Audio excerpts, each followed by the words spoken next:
ಬೆಂಗಳೂರು ವಿಶ್ವದಲ್ಲಿಯೇ ಅತ್ಯಂತ ವೇಗವಾಗಿ ಬೆಳೀತಾ ಇರುವಂತಹ ಸಿಟಿ. ಆದರೆ ಬೆಂಗಳೂರಿನ ಅನುಕೂಲತೆಗಳಿಗಿಂತ ಬೆಂಗಳೂರಿನಲ್ಲಿ ಏನು ಕೆಟ್ಟದಿದೆಯೋ ಅದನ್ನೇ ಜಾಸ್ತಿ ಹೈಲೈಟ್ ಮಾಡ್ತಾ ಇದ್ವಿ, ಅದರ ಬಗ್ಗೆನೇ ಜಾಸ್ತಿ ಚರ್ಚೆ ಆಗುತ್ತೆ. ಸೊ ಇದರ ನಿವಾರಣೆಗಾಗಿ ಈಗ ಸರ್ಕಾರ ಒಂದು ಪ್ಲಾನ್ ಅನ್ನು ಮಾಡಿದೆ, ಅದೇ ಗ್ರೇಟರ್ ಬೆಂಗಳೂರು ಅಥಾರಿಟಿ ಅಂತ, GBA. ಇದು ಬೆಂಗಳೂರಿನಂಥ ನಗರವನ್ನು ನಿರ್ವಹಣೆ ಮಾಡೋದಕ್ಕೆ ಅಂತಲೇ ಹುಟ್ಕೊಂಡಿರುವಂಥ ಮಾಡರ್ನ್ ಆದಂಥ ಒಂದು ಸಂಸ್ಥೆ. ಈ ಹಿಂದೆ BBMP ಅಂತ ಇತ್ತು. ಈ BBMPಯ ಅಪ್ಗ್ರೇಡೆಡ್ ವರ್ಷನ್ ಈ ಗ್ರೇಟರ್ ಬೆಂಗಳೂರು ಅಥಾರಿಟಿ. BBMPಯ ಹೆಸರನ್ನ ಕೇಳಿರ್ತೀರಾ ಅಲ್ವಾ? ಗಾರ್ಬೇಜ್ ನಿರ್ವಹಣೆ ಮಾಡೋದು ಅಥವಾ ಬೇರೆ ಬೇರೆ ಸಿವಿಕ್ ಪ್ರಾಬ್ಲಮ್ಗಳನ್ನು ನಿರ್ವಹಣೆ ಮಾಡೋದು, ಈ ಕೆಲಸವನ್ನು BBMP ಮಾಡ್ತಾ ಇತ್ತು. ಸೊ ಬೆಂಗಳೂರು ಅತ್ಯಂತ ವೇಗವಾಗಿ ಬೆಳೀತಾ ಇದೆ, ಹಾಗಾಗಿ ತಂತ್ರಜ್ಞಾನ ಆಧಾರಿತವಾದಂಥ ಒಂದು ಸಂಸ್ಥೆಯ ಅವಶ್ಯಕತೆ ಬೆಂಗಳೂರಿಗೆ ಇತ್ತು. ಈ ಹಿನ್ನೆಲೆಯಲ್ಲಿ ಸರ್ಕಾರ ಈ ಗ್ರೇಟರ್ ಬೆಂಗಳೂರು ಅಥಾರಿಟಿಯನ್ನು ಸ್ಥಾಪನೆ ಮಾಡಿದೆ. ಕ್ವಿಕ್ ಆಗಿ ಹಾಗೂ ತಂತ್ರಜ್ಞಾನ ಆಧಾರಿತವಾಗಿ ಕೆಲಸ ಮಾಡುವಂಥ ಸಂಸ್ಥೆಯಾಗಿ ಇದನ್ನು ಜಾರಿಗೆ ತರಲಾಗಿದೆ.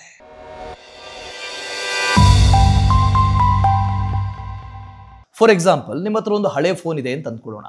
ಆ ಹಳೆ ಫೋನನ್ನು ಅಪ್ಗ್ರೇಡ್ ಮಾಡೋದು, ಅಂದರೆ ಫೋನ್ ಅದೇ ಇರುತ್ತೆ, ಆದರೆ ಕೆಲಸಗಳು ಮಾತ್ರ ವೇಗವಾಗಿ ಆಗತ್ತೆ. ಅದೇ ಈ ಗ್ರೇಟರ್ ಬೆಂಗಳೂರು ಅಥಾರಿಟಿ. ಹಾಗಾದರೆ ಬನ್ನಿ, ಈ ಗ್ರೇಟರ್ ಬೆಂಗಳೂರು ಅಥಾರಿಟಿಯಲ್ಲಿ ಎಷ್ಟೆಲ್ಲ ಏರಿಯಾಗಳು ಕವರ್ ಆಗ್ತವೆ, ಯಾವೆಲ್ಲ ಹೊಸ ಏರಿಯಾಗಳು ಸೇರ್ಪಡೆ ಆಗ್ತವೆ ಅಂತ ನೋಡೋಣ. ಇಲ್ಲೇ ನೋಡಿ, ಕಂಪ್ಲೀಟ್ ಗೇಮ್ ಚೇಂಜ್ ಆಗೋದು. ಈ ಹಿಂದೆ BBMPಯ ಅಂಡರ್ನಲ್ಲಿ 709 ಸ್ಕ್ವೇರ್ ಕಿಲೋಮೀಟರ್ನಷ್ಟು ಏರಿಯಾ ಕವರ್ ಆಗ್ತಾ ಇತ್ತು. ಅದೇ ಈಗ ಅಂದರೆ ಗ್ರೇಟರ್ ಬೆಂಗಳೂರು ಅಥಾರಿಟಿಯಲ್ಲಿ 1000 ಸ್ಕ್ವೇರ್ ಕಿಲೋಮೀಟರ್ನಷ್ಟು ಏರಿಯಾ ಕವರ್ ಆಗುತ್ತೆ. ಅಂದರೆ ಆಲ್ಮೋಸ್ಟ್ 41% ಎಕ್ಸ್ಟ್ರಾ ಏರಿಯಾ ಈ GBA ಕವರ್ ಮಾಡುತ್ತೆ. ಅಂದರೆ ಹೊಸ ರೋಡ್ಗಳು, ಹೊಸ ಕಾರಿಡಾರ್ಗಳು, ಎಲ್ಲವೂ, ರಿಯಲ್ ಎಸ್ಟೇಟ್ ಕೂಡ. ವಾವ್ ಅಲ್ವಾ ಇದು? ಸೊ ಈಗಾಗಲೇ BBMP ಇತ್ತು, ಅದೆಲ್ಲ ಕೆಲಸಗಳನ್ನು ಮಾಡ್ತಾ ಇತ್ತು. ಹೀಗಿರುವಾಗಲೂ ಕೂಡ ಈ ಹೊಸ ಅಥಾರಿಟಿಯ ಅವಶ್ಯಕತೆ ಇತ್ತಾ? ಯಾಕೆ ಈ ಹೊಸ ಅಥಾರಿಟಿ ಅನ್ನೋ ಪ್ರಶ್ನೆ ನಿಮಗೂ ಕೂಡ ಇರುತ್ತೆ. ಯಾಕೆ ಅಂತ ಹೇಳ್ತೀನಿ ಕೇಳಿ. ಬೆಂಗಳೂರು ಬಹಳ ವೇಗವಾಗಿ ಬೆಳೀತಾ ಇದೆ. ಈ ಹಿಂದೆ ಅನೇಕ ಸಂಸ್ಥೆಗಳಿತ್ತು, ಅಂದರೆ BBMP ಆಗಿರ್ಬೋದು, BDA ಆಗಿರ್ಬೋದು, ಅಥವಾ BWSSB ಆಗಿರ್ಬೋದು, ಈ ಥರದ ಅಥಾರಿಟಿಗಳಿದ್ವು. ಹೀಗಿದ್ದರೂ ಕೂಡ ಈ ಹೊಸ ಅಥಾರಿಟಿ ಬೇಕಿತ್ತಾ ಅನ್ನೋ ಪ್ರಶ್ನೆ. ಅಂದರೆ ಎಲ್ಲ ಸಿವಿಕ್ ಪ್ರಾಬ್ಲಮ್ಗಳೇನಿದ್ದಾವೆ, ಸಮಸ್ಯೆಗಳೇನಿದ್ದಾವೆ, ಇದನ್ನು ಅಡ್ರೆಸ್ ಮಾಡೋದಕ್ಕೆ ಈ ಥರದ ಒಂದು ಅಥಾರಿಟಿಯ ಅವಶ್ಯಕತೆ ಇತ್ತು. ಹಾಗಾಗಿ ಗ್ರೇಟರ್ ಬೆಂಗಳೂರು ಅಥಾರಿಟಿಯನ್ನು ಸ್ಥಾಪನೆ ಮಾಡಲಾಗಿದೆ. ಮೂಲಸೌಕರ್ಯದಿಂದ ಹಿಡಿದು ನಾಗರಿಕ ನಿರ್ವಹಣೆಯವರೆಗೆ ಎಲ್ಲ ಸೌಲಭ್ಯಗಳನ್ನು ಒಂದೇ ಸೂರಿನಡಿ ತರುವಂತಹ ಪ್ರಯತ್ನವೇ ಗ್ರೇಟರ್ ಬೆಂಗಳೂರು ಅಥಾರಿಟಿ. ಹಾಗಾದರೆ ಈ GBAಯಿಂದ ಆಗುವಂತಹ ಫೈನಾನ್ಷಿಯಲ್ ಬೆನಿಫಿಟ್ಸ್ಗಳು ಏನು ನೋಡೋಣ. ಸಾಲ ಪಡೆಯುವ ಅಧಿಕಾರ, ಅಂದರೆ ಅಮೆರಿಕಾದ ನ್ಯೂಯಾರ್ಕ್ ಆಗಿರ್ಬೋದು, ಲಂಡನ್ ಆಗಿರ್ಬೋದು, ಈ ಥರದ ಬೃಹತ್ ನಗರಗಳು ಅದು ಹೇಗೆ ಫಂಡನ್ನು ಜನರೇಟ್ ಮಾಡುತ್ತೆ ಅಂತ ಹೇಳಿದ್ರೆ ತಮ್ಮ ಮುನ್ಸಿಪಲ್ ಬಾಂಡ್ಸ್ನ ಮೂಲಕ. ಈಗ ಬೆಂಗಳೂರಿಗೂ ಕೂಡ ಅದೇ ಅಧಿಕಾರ ಸಿಗುತ್ತೆ. ಸೊ GBA ಸೆಕ್ಷನ್ 25 ಪ್ರಕಾರ ಬೆಂಗಳೂರು ಕೂಡ ಫಂಡ್ ಜನರೇಟ್ ಮಾಡೋದಕ್ಕೆ ಈ ಥರದ ಬಾಂಡ್ಸ್ಗಳನ್ನು ಇಶ್ಯೂ ಮಾಡ್ಬೋದು. ಅಂದರೆ ಮುನ್ಸಿಪಲ್ ಬಾಂಡ್ಸ್ಗಳನ್ನು ಇಶ್ಯೂ ಮಾಡ್ಬೋದು, ಆ ಮೂಲಕ ಫಂಡ್ ಜನರೇಟ್ ಮಾಡ್ಬೋದು. ಸೊ ಇದರಿಂದ ಬೆಂಗಳೂರಿನ ಸಾಮಾನ್ಯ ಜನ ಕೂಡ ಸಿಟಿ ಬೇಸ್ಡ್ ಇನ್ಫ್ರಾ ಬಾಂಡ್ಗಳಲ್ಲಿ ಇನ್ವೆಸ್ಟ್ ಮಾಡ್ಬೋದು. ಅದು ಸ್ಟೇಬಲ್ ಆಗಿರುತ್ತೆ, ಜೊತೆಗೆ ನಗರಕ್ಕೆ ಫಂಡ್ ಕೂಡ ಜನರೇಟ್ ಮಾಡಿಕೊಡುತ್ತೆ. ಎರಡನೇದು, ಇನ್ಫ್ರಾಸ್ಟ್ರಕ್ಚರ್ ಪ್ರಾಜೆಕ್ಟ್ಗಳ ಸ್ಪೆಂಡಿಂಗ್, ಅಂದರೆ ಮೂಲಸೌಕರ್ಯ ಯೋಜನೆಗಳ ವೆಚ್ಚ. ಸುಮಾರು 7,000 ಕೋಟಿ ರೂಪಾಯಿ ಬೇಕಾಗತ್ತೆ. ಇದಕ್ಕೆ ಈಗಾಗಲೇ ಈ ಅಥಾರಿಟಿಯ ಮೂಲಕ B-Smile ಅನ್ನುವಂಥ ಯೋಜನೆಯನ್ನು ಮಾಡಲಾಗಿದೆ. ಆ ಮೂಲಕ ಇನಿಷಿಯಲ್ ಕಾರ್ಪಸ್ ಆಗಿ 7,000 ಕೋಟಿ ರೂಪಾಯಿಗಳನ್ನು ನಗರದ ಮೂಲಸೌಕರ್ಯ ಯೋಜನೆಗಳಿಗಾಗಿಯೇ ಒದಗಿಸಲಾಗುತ್ತೆ. ಸೊ ಈ B-Smile ಏನು ಅಂದರೆ ನಗರದಲ್ಲಿ ನಿರ್ಮಾಣ ಆಗುವಂಥ ಮೂಲಸೌಕರ್ಯ ಯೋಜನೆಗಳು, ಅಂದರೆ ರಸ್ತೆ, ಟನಲ್ಗಳು, ಫ್ಲೈಓವರ್ಗಳು, ಸ್ಮಾರ್ಟ್ ಯುಟಿಲಿಟಿಗಳು, ಇದನ್ನು ಈ ಮೂಲಕ ಮಾಡಲಾಗುತ್ತೆ. ಹಣಕಾಸಿನ ಮೇಲ್ವಿಚಾರಣೆಯಲ್ಲಿ ತಂತ್ರಜ್ಞಾನದ ಬಳಕೆ ಮೂರನೇದು. ಸೊ ಈ GBA ಕೇವಲ ಮೂಲಸೌಕರ್ಯ ಯೋಜನೆಗಳನ್ನು ಮಾತ್ರ ನಿರ್ಮಿಸೋದಲ್ಲ, ಅಥವಾ ರೋಡ್ಗಳು, ಟನಲ್ಗಳು, ಫ್ಲೈಓವರ್ಗಳು ಇದನ್ನು ಮಾತ್ರ ನಿರ್ಮಾಣ ಮಾಡೋದಲ್ಲ.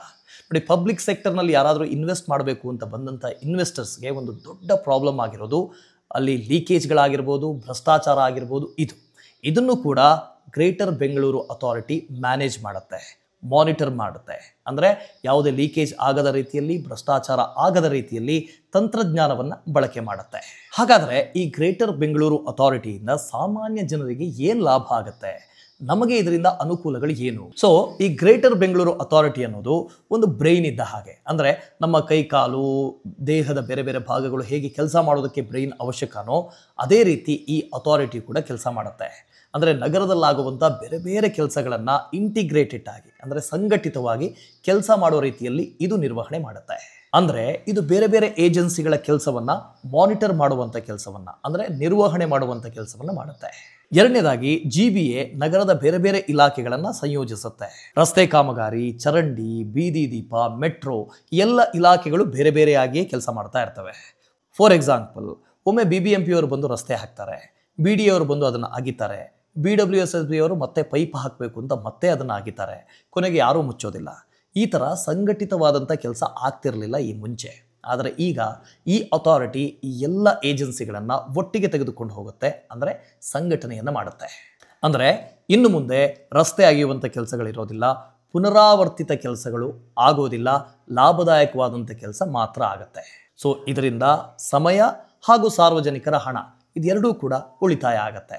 ವಾರ್ಡ್ಗಳಿಗೆ ಮತ್ತೆ ಕಮ್ಯುನಿಟಿಗೆ ಶಕ್ತಿ ತುಂಬುವಂತ ಕೆಲಸ. ಸೊ ಗ್ರೇಟರ್ ಬೆಂಗಳೂರು ಅಥಾರಿಟಿ ಏನ್ ಮಾಡುತ್ತೆ ಅಂದ್ರೆ, ಈಗ ನಾವು ಪಂಚಾಯತಿ ಲೆವೆಲ್ ನಲ್ಲಿ ನೋಡ್ತೀವಿ, ಹೈಪರ್ ಲೋಕಲ್ ಲೆವೆಲ್ ನಲ್ಲಿ ಜನರಿಗೆ ಆಡಳಿತ ಮಾಡುವಂತ ಅವಕಾಶವನ್ನ ಕಲ್ಪಿಸಿಕೊಡುತ್ತೆ. ಹಾಗೆ ಇಲ್ಲೂ ಕೂಡ ವಾರ್ಡ್ಗಳನ್ನ ಬೂಸ್ಟ್ ಮಾಡುವಂತ ಕೆಲಸ, ಎಂಪವರ್ ಮಾಡುವಂತ ಕೆಲಸವೂ ಕೂಡ ಆಗುತ್ತೆ. ಸೊ ಆ ವಾರ್ಡ್ನ ಸಮಸ್ಯೆಯನ್ನ ಸ್ಥಳೀಯ ಮಟ್ಟದಲ್ಲಿ ನಿವಾರಣೆ ಮಾಡೋದಕ್ಕೆ ಏನೆಲ್ಲ ಕ್ರಮ ತೆಗೆದುಕೊಳ್ಬೇಕೋ ಆ ಕ್ರಮವನ್ನ ಈ ಮೂಲಕ ತೆಗೆದುಕೊಳ್ಳಲಾಗುತ್ತೆ. ಅಂದ್ರೆ ವಾರ್ಡ್ನ ಸಶಕ್ತೀಕರಣ ಮಾಡಲಾಗುತ್ತೆ. ತುರ್ತು ಅಧಿಕಾರಗಳು ಮತ್ತು ವೇಗದ ಕ್ರಮ, ಅಂದರೆ ಎಮರ್ಜೆನ್ಸಿ ರೆಸ್ಪಾಂಡ್, ಇದು ತುಂಬ ಇಂಪಾರ್ಟೆಂಟ್. ಬೆಂಗಳೂರಿನಲ್ಲಿ ನಾವು ಪ್ರತಿನಿತ್ಯ ಗಮನಿಸ್ತಾನೆ ಇರ್ತೀವಿ, ಮಳೆ ಬಂತು ಅಂತಂದಾಗ ಎಲ್ಲೋ ಮರ ಬೀಳುತ್ತೆ ಅಥವಾ ಗುಂಡಿಲಿ ಯಾರೋ ಬೀಳ್ತಾರೆ. ಇಂಥ ಸಮಯದಲ್ಲಿ ಎಮರ್ಜೆನ್ಸಿ ರೆಸ್ಪಾಂಡಿಗೆ ಯಾರೂ ಬರೋದಿಲ್ಲ. ಅಂದರೆ ಯಾವುದ್ಯಾವುದೋ ಇಲಾಖೆಗಳು ಇನ್ವಾಲ್ವ್ ಆಗಿರುತ್ತವೆ, ಅವರಿಗೆಲ್ಲ ಫೋನ್ ಮಾಡಬೇಕು, ಅದೆಲ್ಲ ಕಿರಿಕಿರಿ ಅಂತ ಯಾರೂ ಬರೋದಿಲ್ಲ. ಆದರೆ ಈ GBA ಒಂದು ಸ್ಪೆಷಲ್ ಆಫೀಸರ್ಸನ್ನು ನೇಮಕ ಮಾಡುತ್ತೆ, ಅಧಿಕಾರವನ್ನು ಕೂಡ ಕೊಡುತ್ತೆ. ಅಂದರೆ ಎಮರ್ಜೆನ್ಸಿ ರೆಸ್ಪಾಂಡ್ಗೆ ನೀವು ಬೇರೆ ಬೇರೆ ಇಲಾಖೆಗಳ ಹತ್ರ ಆಮೇಲೆ ಮಾತಾಡ್ಕೊಳ್ಳಿ, ಮೊದಲು ಎಮರ್ಜೆನ್ಸಿ ರೆಸ್ಪಾಂಡ್ ಮಾಡಿ ಅಂತೇಳಿ ಅದಕ್ಕೂ ಕೂಡ ವೇಗದ ಕಾರ್ಯಾಚರಣೆ ಮಾಡೋದಕ್ಕೆ, ವೇಗವಾಗಿ ಸಮಸ್ಯೆಯನ್ನು ಪರಿಹರಿಸೋದಕ್ಕೆ ಅನುವು ಮಾಡಿಕೊಡುತ್ತೆ. ಹಾಗಾದರೆ ಈ ಹಿಂದೆ ಇದ್ದಂಥ BBMPಗೂ ಈಗಿರುವಂಥ GBAಗೂ ವ್ಯತ್ಯಾಸ ಏನು? ಈ ಎರಡರಲ್ಲೂ ಕೆಲಸ ಮಾಡುವ ರೀತಿಯಲ್ಲಿ ಏನು ವ್ಯತ್ಯಾಸ ಇದೆ ಹೇಳ್ತೀವಿ. ಮೊದಲನೇದಾಗಿ ನಿರ್ವಹಣಾ ಕ್ರಮ, ನಿರ್ವಹಣಾ ಶೈಲಿ. BBMP ಈ ಹಿಂದಿನ ಶೈಲಿಯಲ್ಲಿ ಅಂದರೆ ಟ್ರೆಡಿಷನಲ್ ವೇನಲ್ಲೇ ಕೆಲಸ ಮಾಡ್ತಾ ಇತ್ತು. ಅದರ ಸಮಯಕ್ಕೆ ಎಷ್ಟು ಬೇಕೋ ಅಷ್ಟು ಮಾತ್ರ ಕೆಲಸ ಮಾಡ್ತಾ ಇತ್ತು. ಆದರೆ GBA ಹಾಗಲ್ಲ. ನೂತನವಾದಂತಹ ಹೊಸ ತಂತ್ರಜ್ಞಾನವನ್ನು ಅಳವಡಿಕೆ ಮಾಡಿಕೊಂಡಂತಹ ನಗರಗಳಲ್ಲಿ ಯಾವ ರೀತಿ ಕೆಲಸ ಮಾಡಬೇಕೋ ನಗರದ ಆಡಳಿತ ಕಾರ್ಯವೈಖರಿಗಳನ್ನು ಅಳವಡಿಸಿಕೊಂಡು ಕೆಲಸ ಮಾಡುತ್ತೆ. ಅಂದರೆ ಹೊಸ ವೇನಲ್ಲಿ ಕೆಲಸ ಮಾಡುತ್ತೆ, ಫಾಸ್ಟರ್ ವೇನಲ್ಲಿ ಕೆಲಸ ಮಾಡುತ್ತೆ. ಎರಡನೇದು ತಂತ್ರಜ್ಞಾನ. GBA ಟೆಕ್ ಫಸ್ಟ್ ಅಪ್ರೋಚನ್ನು ಪಾಲನೆ ಮಾಡುತ್ತೆ. ಅಂದರೆ ಈ ಹಿಂದೆ ಟ್ರೆಡಿಷನಲ್ ವೇನಲ್ಲಿ ಇದ್ದ ಹಾಗೆ ಇಲ್ಲಲ್ಲ, ಹೊಸದಾದಂಥ ತಂತ್ರಜ್ಞಾನ ಅಥವಾ ಟೆಕ್ ಫ್ರೆಂಡ್ಲಿ ಆದಂಥ ವ್ಯವಸ್ಥೆಯನ್ನು ಅಳವಡಿಸಿಕೊಂಡು ಕೆಲಸ ಮಾಡುತ್ತೆ. ಅತ್ಯಂತ ವೇಗವಾಗಿ ಕೆಲಸ ಮಾಡೋದೇ ಇಲ್ಲಿ ಮುಖ್ಯವಾಗಿರುತ್ತೆ. ಅಂದರೆ ಡೇಟಾ, ಡಿಜಿಟಲ್ ಡ್ಯಾಶ್ ಬೋರ್ಡ್ಗಳ ಮೂಲಕ ಅತ್ಯಾಧುನಿಕ ತಂತ್ರಜ್ಞಾನವನ್ನು ಬಳಸಿಕೊಂಡು ಇದು ಕೆಲಸ ಮಾಡುತ್ತೆ. ಮೂರನೇದು ಬಜೆಟ್ ನಿರ್ವಹಣೆ. ಈ ಹಿಂದೆಲ್ಲ BBMP ಹೇಗಾಗಿತ್ತು ಅಂತ ಹೇಳಿದ್ರೆ ಭ್ರಷ್ಟಾಚಾರದ ಕೂಪ ಆಗಿತ್ತು. ಹಾಗಾಗಿ ಈಗ ನೂತನ ವ್ಯವಸ್ಥೆಯಲ್ಲಿ ಅಂದರೆ ಗ್ರೇಟರ್ ಬೆಂಗಳೂರು ಅಥಾರಿಟಿಯ ವ್ಯವಸ್ಥೆಯಲ್ಲಿ ಇದನ್ನು ಕಂಪ್ಲೀಟ್ ಆಗಿ ಚೇಂಜ್ ಮಾಡ್ತಾ ಇದ್ದಾರೆ. ಅಂದರೆ ಪಾರದರ್ಶಕವಾಗಿ ಜನರಿಗೆ ಹತ್ತಿರವಾಗುವಂಥ ನಿಟ್ಟಿನಲ್ಲಿ ಯಾವ ರೀತಿಯ ಕೆಲಸ ಮಾಡಬೇಕು ಅದನ್ನು ಇಲ್ಲಿ ಅಳವಡಿಕೆ ಮಾಡಲಾಗುತ್ತೆ. ಇಲ್ಲಿ ತಂತ್ರಜ್ಞಾನದ ಮೂಲಕ ಟ್ರ್ಯಾಕಿಂಗ್ ವ್ಯವಸ್ಥೆಯನ್ನು ಕೂಡ ಮಾಡಲಾಗುತ್ತೆ. ಅಂದರೆ ಯಾವುದಾದ್ರೂ ಒಂದು ಕಾಮಗಾರಿ ಆಗ್ತಾ ಇದೆ ಅಂತ ಹೇಳಿದ್ರೆ ಅಲ್ಲಿ ಲೀಕೇಜ್ ಆಗದೇ ಇರುವ ಹಾಗೆ, ಭ್ರಷ್ಟಾಚಾರ ಆಗದೇ ಇರುವ ಹಾಗೆ, ಜನರಿಗೆ ನಂಬಿಕೆ ಬರುವ ಹಾಗೆ ಕೆಲಸ ನಿರ್ವಹಣೆಯನ್ನು ಮಾಡುತ್ತೆ. ಇಲ್ಲಿ ಬಳಕೆ ಆಗುವಂಥ ಪ್ರತಿ ರೂಪಾಯಿಯನ್ನು ಕೂಡ ಲೆಕ್ಕ ಹಾಕಲಾಗುತ್ತೆ. ಅಂದರೆ ಜನರಿಗೆ ನಂಬಿಕೆ ಬರಲಿ ಅನ್ನೋ ದೃಷ್ಟಿಯಿಂದ. ಸೊ GBA ಅನ್ನೋದು ಒಂದು ರೀತಿ ರೀಸೆಟ್ ಬಟನ್ ಇದ್ದ ಹಾಗೆ. ರಾತ್ರೋರಾತ್ರಿ ಬೆಂಗಳೂರಿನ ಎಲ್ಲ ಸಮಸ್ಯೆಗಳನ್ನು ಸಾಲ್ವ್ ಮಾಡುವಂಥ ಶಕ್ತಿ ಈ ಅಥಾರಿಟಿಗಿದೆ. ನಿಜಕ್ಕೂ ಈ ಅಥಾರಿಟಿ ಸರಿಯಾದ ನಿಟ್ಟಿನಲ್ಲಿ ಕೆಲಸ ಮಾಡಿದ್ದೇ ಆದಲ್ಲಿ ಬೆಂಗಳೂರಿನ ಎಲ್ಲ ಸಮಸ್ಯೆಗಳಿಗೂ ಕೂಡ ಪರಿಹಾರ ಸಿಗೋದ್ರಲ್ಲಿ ಡೌಟೇ ಇಲ್ಲ. ಈಗ ಜಾರಿಯಾಗಿರುವಂತಹ ಗ್ರೇಟರ್ ಬೆಂಗಳೂರು ಅಥಾರಿಟಿಯಿಂದ ನಿಮ್ಮ ಏರಿಯಾದಲ್ಲಿ ಮೊದಲು ಯಾವ ಕೆಲಸ ಆಗಬೇಕು ಕಮೆಂಟ್ ಅಲ್ಲಿ ತಿಳಿಸಿ.